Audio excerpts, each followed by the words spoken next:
I've been here for 5 years, and I told the story last time about one of the first galleys, the first books that we get in advance that I read was Bruno, Chief of Police, and it's been 5 years and 5 Bruno adventures, so it's time for the next one. It's incredible, and this one's just as good, so please help me welcome, for the newest book, The Devil's Cave, ladies and gentlemen, Martin Walker. It's always a great pleasure to come back to politics and prose, because it means I've come back home to DC, where I, with my family, we lived for many years as I was Guardian correspondent here, and then working with UPI, and then at the Woodrow Wilson Center, and so on. And so it's particularly agreeable to be back, even despite the humidity and the flood warnings that flooded my cell phone as I arrived at Dulles Airport last night. And it is, in fact, DC will always remain one of our family's homes. Our children grew up here and so on. But these novels of Bruno are about my sort of second adopted home in a region of France called the Perigord, which is, if you go inland from Bordeaux, and you go through, as my train does from Bordeaux to my village, you go through little stations called Saint-Emilion and Pomerol.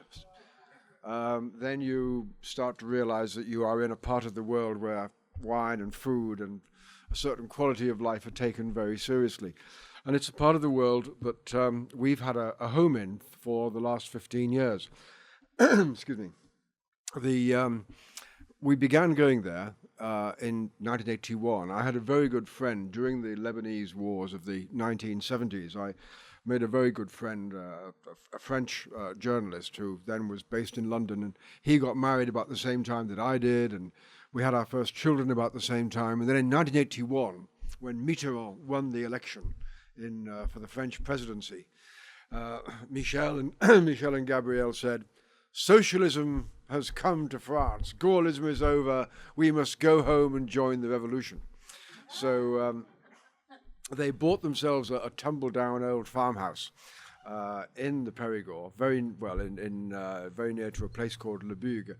And Julia and I, my wife and I, went out there in that first summer that they were there, and with our newborn daughter playing on the lawn with their newborn kid. And Michel and I building the terrace with the concrete mixer, and our wives working in the kitchen. And we began to sort of fall in love with this part of the world. And then when we were based in Moscow, where I was correspondent for The Guardian in Perestroika time, it was a wonderful relief to get back to this place in the Perigord, where the food was actually great, as opposed to Moscow. And then in the late 90s, I was actually back here in Washington. My wife and Julia and the girls were staying with our friends in the Perigord. And I was actually in the White House, waiting to go in for an interview with Clinton. And my cell phone rang, and it was my wife saying, in her inimitably British manner, "I don't care what it is you're doing, but drop everything and get on the next plane for Paris, because I think I've found our house." So I explained, well, White House, Clinton, but 2 days later, Julia being Julia, I was on a plane to Paris, and my wife being always right, she had indeed found our house, and we've had a great time there ever since. And almost as soon as I got there and we began spending more and more time there, I felt an extraordinary compulsion to start writing about this place. I'd never really responded to a place, and I just felt that the combination of, well, as you can imagine, the food, the wine, the countryside, the sense of history was so powerful that I felt really compelled to write about it. And so the first novel that I wrote there was called The Caves of Perigord, and it was an attempt to try and write about the kind of society that could have produced the magnificent cave art of the Lascaux caves, painted about 17,000 years ago. And when Picasso first saw it, it was discovered in 1940 or rediscovered in 1940. And the following year, Picasso went down to see it, and he came out saying, well, we have met our masters. We have learned nothing since these people were painting. And it's, for me, it was an extraordinary shock for two main reasons. One was that I suppose, like a lot of us, I'd had a lingering sense from childhood and lessons that somehow the cave people were primitive. And you think, these guys weren't primitive at all. And the second shock you get is to think, well, 17,000 years before us, but nonetheless, this is an artistic sensibility that is instantly recognizable to us today. And that these were people in a fundamental sense, very, very much like us. And so I became fascinated by the caves and by prehistoric studies and began doing more and more research and tried to think what kind of society could have produced this extraordinary explosion of art, not just in Lascaux, but in dozens of other caves around this area. What we know is that the majority of the facts that we have about prehistoric human beings comes from this one valley of the river Vézère, partly because the rock formations have preserved things marvelously well, partly because there was so much of it. I mean, this was, I guess, the New York of the early Stone Age. I mean, we know that there were literally thousands of people were there, and it also has the great mixture of the time when you have the Neanderthals, some Greys remains going back over 300,000 years. And then at the period in about 30,000 years ago, when the Neanderthals were being replaced by the Cro-Magnons, we're not quite sure why, it seems to have happened there. And one of in an earlier book of Bruno, I wrote about the latest, to me, fascinating archaeological evidence or DNA evidence. We long thought that the Neanderthals had been wiped out by our ancestors, Homo sapiens sapiens. And we now know that wasn't the case, that all of us contain something like 4% of Neanderthal genes in our DNA. So there was a certain amount of inbreeding. And I feel very relieved about that, because there was back in the 1950s, there was a very eminent theologian who suggested that the real original sin had perhaps been the destruction of the Neanderthals by the Cro-Magnon men. So this was one part of the fascination. Another part of it was that this history kept on rolling. About 20 kilometers from my house is an old Gaulish temple of Vesuna, which predates the Roman Empire. And it's an extraordinary building. It's about 60 meters, about 65 feet high. It's a huge circular tower with a great cleavage, a great sort of slash in these stone walls, which is pointed towards the midsummer solstice point. Then the Romans came along, and Perigord itself was a Roman town. There is an amphitheater there which could seat about 15,000 people, so again that was quite sizable. We know that in the 7th century, the Arab armies, fresh from their conquest of Spain, came through, and they crossed the river, not very far from where I live, on their way north to the Battle of Tours, when Charles Martel defeated them, and in a sense saved Europe for Christendom, for Christianity. And again, then we had the 300 years of the Anglo-French difference, known to history. I'm not quite sure why it's the 100 Years' War, but it begins really in 1152, when Eleanor of Aquitaine marries King Henry II of England.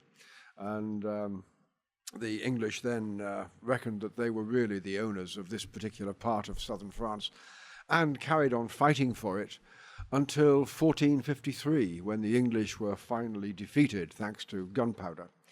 And it's ironic that we tend to remember the year 1453 for the fall of Constantinople to the Turks, the final end of the Western Roman Empire. And yet it was in exactly that same year that the English were just finally finally expelled from southwestern France. And 40 years later, of course, Columbus was setting sail, and that was the end of the Middle Ages and the beginning of modern times. So this a sense of history and the number of castles that are just around us there has been very, very powerful. But of course, it's not just the history, passionate though I find that. It's also the glorious food and the wine and the douceur de vie, the sweetness of life in this particular part of France. It's known as the gastronomic heartland of France, partly for things like foie gras and truffles, but also for the sheer quality of the game. And in fact, last Saturday night, I was invited to the local hunt club supper out in the woods, where there were 3 wild boars being roasted over open fires, and about 100 of us sat down to eat that night. I got this morning a wonderful email invitation. Every year there is a competition for the foie gras, the pâté de foie gras, that's held in Perigord in November. And this year I'm on the jury, which is going to be great fun. And last year they gave me the honor of opening the truffle season at Saint-Alvert. So they are a very, very welcoming and warm-hearted lot, and the food is simply magnificent. So much so that I have been constrained or persuaded or inspired to echo many of my neighbors and start keeping my own chickens. And since I tend to sort of personalize these things, when I first got my cockerel, there was a president in Paris called Nicolas Sarkozy, so my cockerel is, of course, Sarko.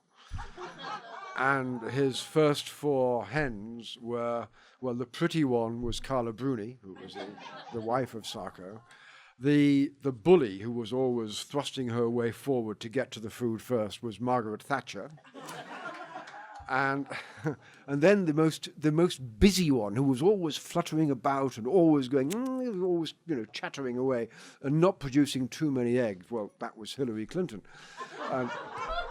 And then the real workhorse of the chicken coop, the one who produced the most eggs, was Angela Merkel. So,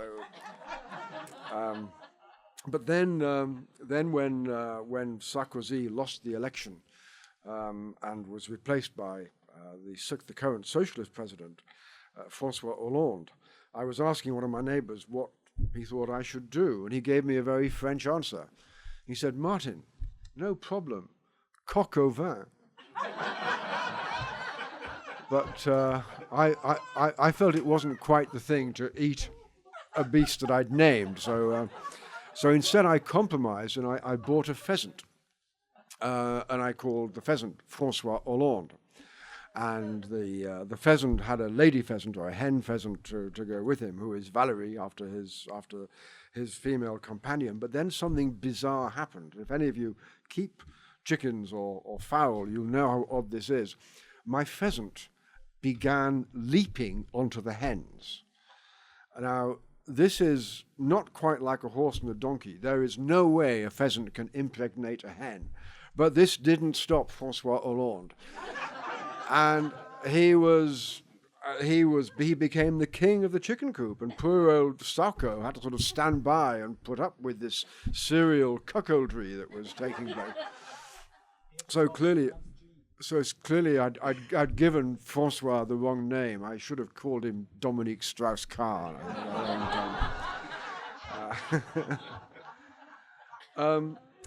And we're extremely lucky, not just in having these splendid chickens and eggs, and also having neighbors who raise rabbits. And my wife is a dab hand at producing foie gras, and she's made foie gras, makes it mainly mi-cuit, but she's done it with. Began by doing it in a French style with champagne or with Armagnac. And she's since been experimenting with various kinds of malt Scotch whiskey, which we think is a particularly useful addition to the canon. And so, because of the success of the Bruno books in Europe, I'm now being called upon to produce the Bruno cookbook. And when I go back, we've got a specialist food photographer coming.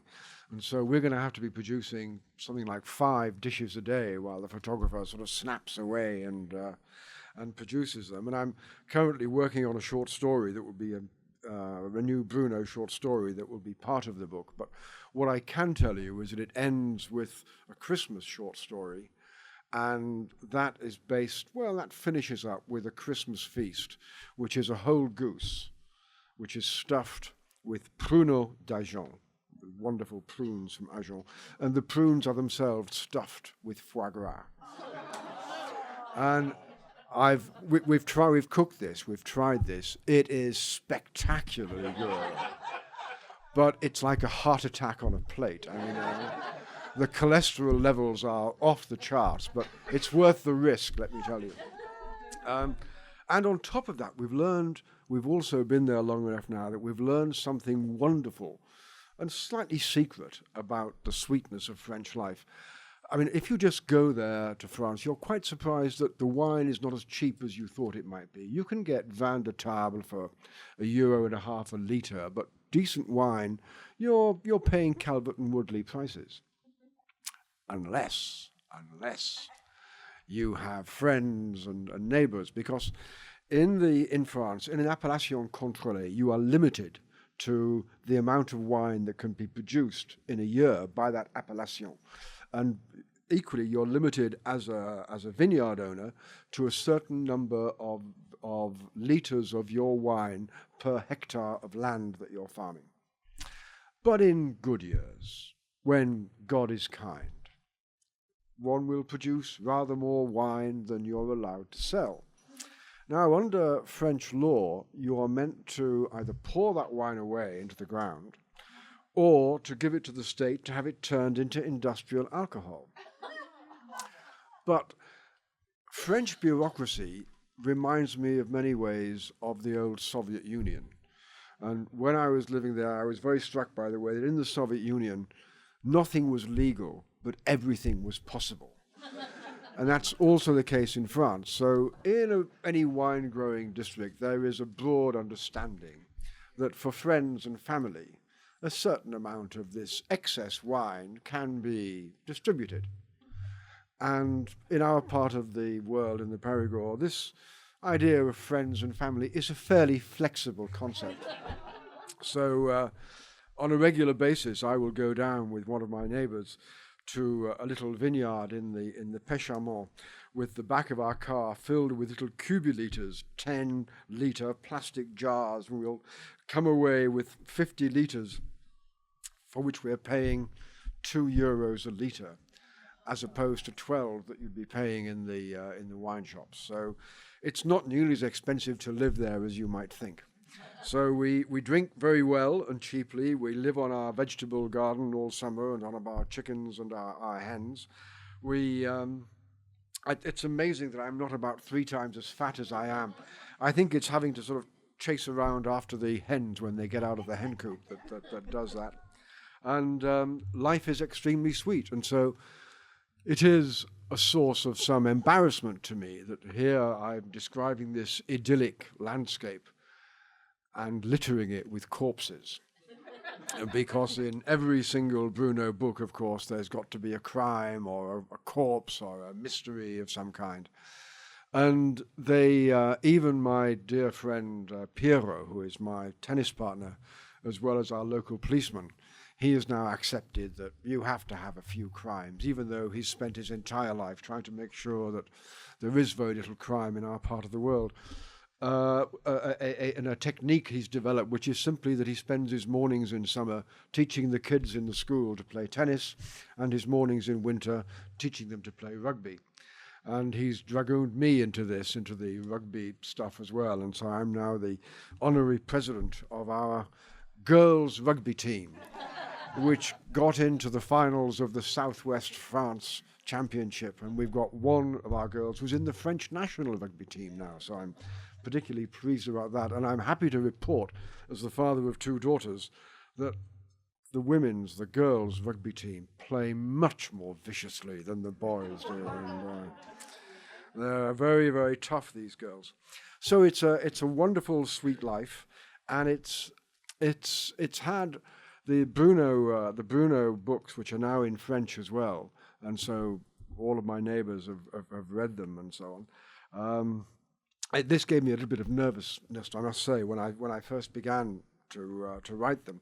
I would organise a dinner party. This was before they came out in French. I'd organise a dinner party for my various friends and neighbours, and I would say, well, after the first course, and Julia cooked wonderful food, and I bought some expensive wine, and after the first course, I'd say, well, friends, neighbours, I'm happy to say we're celebrating a new book about to be published in England and in the USA about the adventures of Bruno.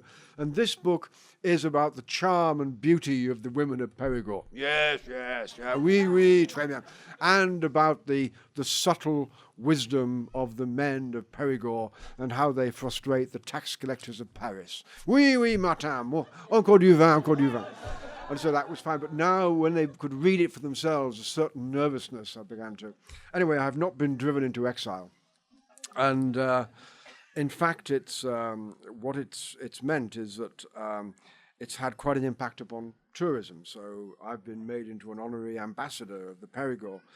And there was one particular, this year in the month of May, my latest Bruno book was #2 in the German bestseller list, and #2 in the Swiss, and #1 in the Austrian bestseller list. So we've had a lot of German interest, and the German TV are making a TV series. And so my mayor gave me a vin d'honneur, kind of a party in our village, and he said, well, we're delighted to give this vin d'honneur to our friend and neighbour, Martin, and we have to say that Martin is responsible for bringing more Germans to the Perigord than anybody since Adolf Hitler. And I thought, well, I think he's trying to pay me a compliment here.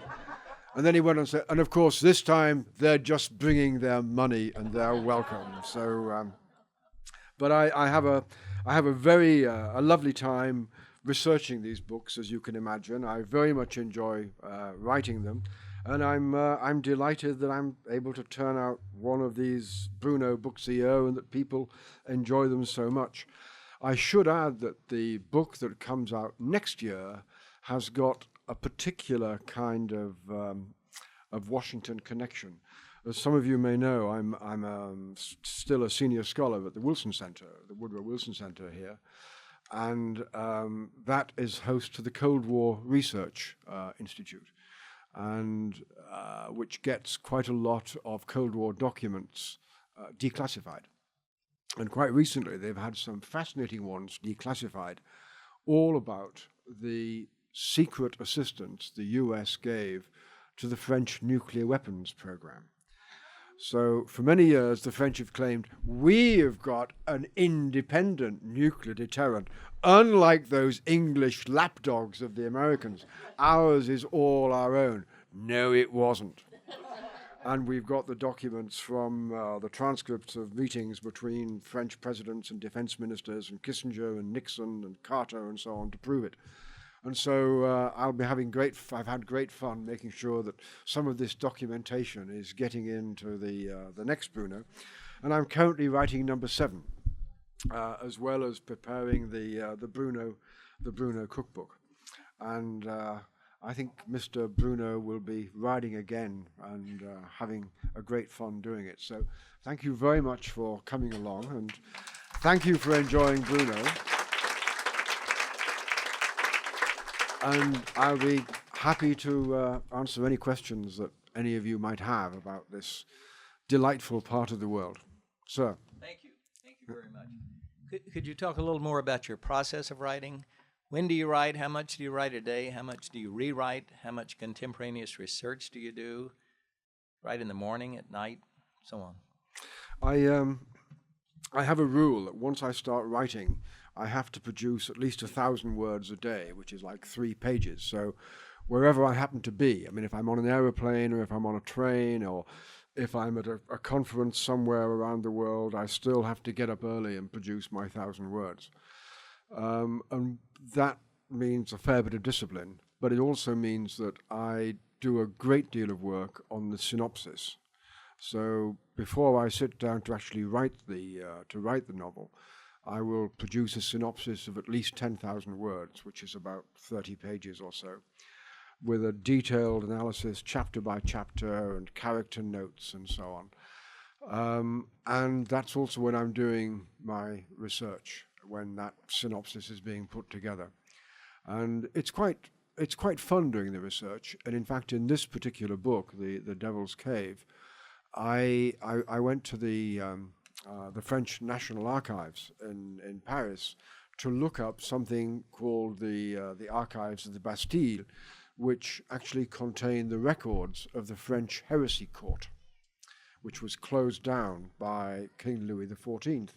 And I will tell you why. It was closed down because of something that was the great scandal of the 17th century, known as the Affair of Poisons. Louis XIV in the late 1660s was a dashing, handsome, and rather randy young man. And a young woman came to the court called Madame de Montespan, who was determined to become the royal mistress. And she she decided that she would have to get a very, very powerful love potion to do this. And she went to a witch, or a wise woman, who was a woman who was used a great deal by the young women of the court to get rid of unwanted pregnancies, and she knew her herbs and so on. And this particular witch then put the wannabe royal mistress in touch with a defrocked priest who arranged a black mass. And most of what we know about the classic satanic black mass comes from the interrogation of this defrocked priest and of this particular witch when they were tried for heresy and condemned. And although the witch was burned to death, the priest was imprisoned for life, Madame de Montespan ended up in the king's bed and delivered him 5 children. So you will find out the trick of this particular love potion and black mass in the course of this book, and it's all true. Give us some of your thoughts on what the difference is between being a journalist and being a novelist, and what you miss about it and what you enjoy about your new writing, new kind of writing. Well, I initially thought that the great thing about writing a novel was that you could make stuff up, which of course never happens in journalism. But in fact, I mean, one thing that I learned in my previous incarnation as a historian is that there is never one account of an event, and that historical events are themselves often pretty controversial. I mean, I remember one of my tutors telling me all that we know of the peasant in history comes from the pen of his oppressor, which I suppose is largely true. And so what you're doing as a journalist, in a sense, is also trying to juggle different sources, different accounts of particular events. And I think that given I always try and bring a fair bit of history and that historical flavor into my work, I think that there's a certain familiarity there. What I find tricky is that if you're using dialogue as a journalist, you just go, he said, or she said. Whereas it's much more complicated when you're writing fiction to try and get the dialogue right and the sense of a conversation that actually rings true.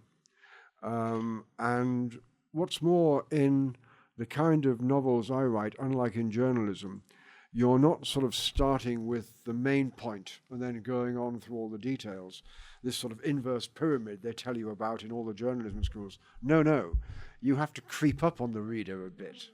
And so it's a very different kind of writing. But the great thing about having been an old hack like me, having to write every day news stories, is that one does not tend to get writer's block. I mean, I have no illusions that what I'm writing here is a Tolstoyan War and Peace. I mean, I'm writing straightforward crime novel set in a country that I really enjoy, a part of the world I love, and I don't find it difficult to write. And that's partly because I learned a wonderful trick from one of Hemingway's letters, which is that Hemingway would always write 300 words a day. That was his rule. And he would never end his work for the day at the end of a chapter or even at the end of a paragraph. He would end his work for the day in the middle of a sentence, so the next morning he would get up and he had a kind of an instant, easy way into the next day's work. And I found that a really useful little tip as well. I've noticed in reading your books that you do like to sample from a wide range of the periods of French history. So I'm wondering if the First World War and maybe the Great Flu of 1919 is going to show up one of these days, and how that would play in things. Have you ever looked into something like that? Yeah. It's a bit. I do love to go into French history, and of course we're getting to the stage where there's very, very few of the old resistance people left, but there are quite a lot of memories around still. There is so much French history, particularly in things like the Middle Ages, the Knights Templar, and there is a very powerful legend that the English found the Knight Templar's treasure and buried it somewhere in the valley of the Vézère. Now, I suspect maybe this story was put around to try and make sure that the local fields got well dug over by... But nonetheless, maybe that's another one. But thanks for the idea. The flu of 1919 could be a good one. Sir?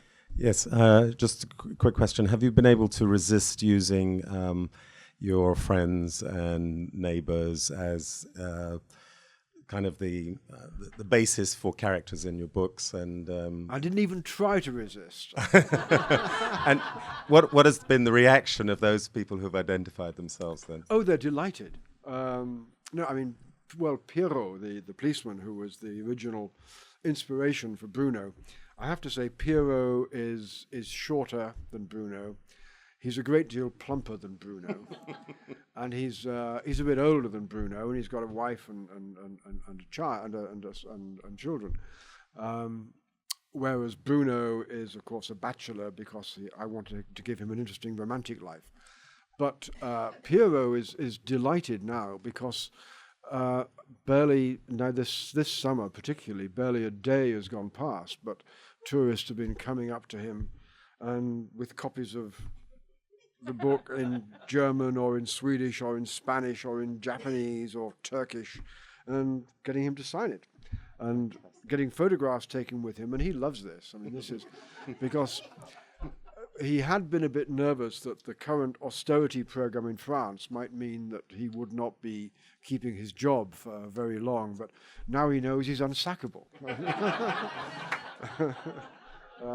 And then the Baron that I write about, that's a real Baron. And some of the stuff I write about the Algerian War comes from his accounts of it.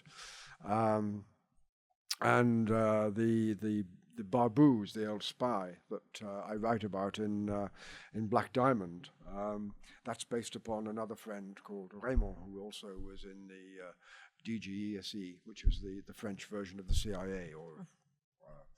Thank you very much indeed for coming.